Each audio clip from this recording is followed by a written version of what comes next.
Rogue is about doing something for somebody else. I provide security for a lot of nightclubs and a lot of restaurants that do celebrations and have parties or nightclub space.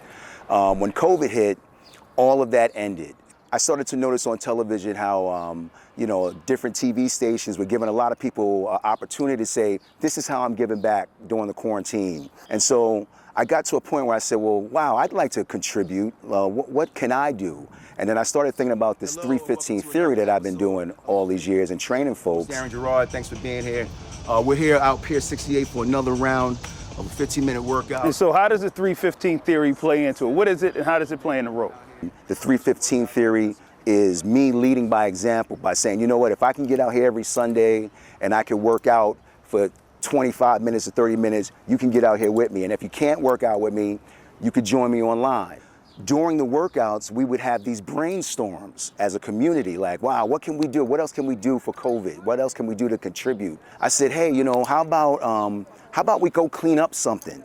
And then we all looked up, the few of us that were working out together regularly, we looked up and we looked at this pier over here and said, you know what, let's go clean up this pier right here. And that was our first Rogue. And the whole idea was to go into a place and make it better than what it was before we walked in there. And so we came up with this idea of no trace, leave no trace. And the whole idea of inviting people to, a bunch of people to help us clean up a pier, but turn it into a party. We want to take these boxes and give it to the homeless. Talk a bit about the food. You're handing them out. You're going into neighborhoods. You're going into Kensington. You're going into some of these, drug-infested neighborhoods, for lack of a better term. Talk about the role that, Rogue plays in trying to help some of these people who need help. I'm blown away by how many people are hungry and how many people need food. And I got this opportunity to start hand delivering food to the homeless. A situation that I observed was that a company was throwing a bunch of food away all the time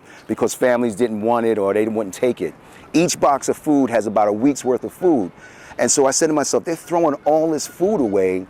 What can be done?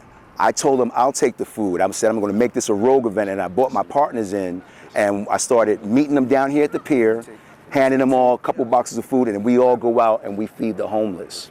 And so that turned into a movement. It was like another level of Rogue. So talk a little bit about how these Rogue events go down. Now, I know you mentioned how y'all find a secluded area, nobody knows about it. All right, so this is our gig. Look, we got to drive down, the construction dudes hooked us up. Nobody even knows until almost day of where it's gonna be. We truck everything and we use dollies, we bring in big sound system, we bring in lights, and then we don't tell people what the location is until the day of the event.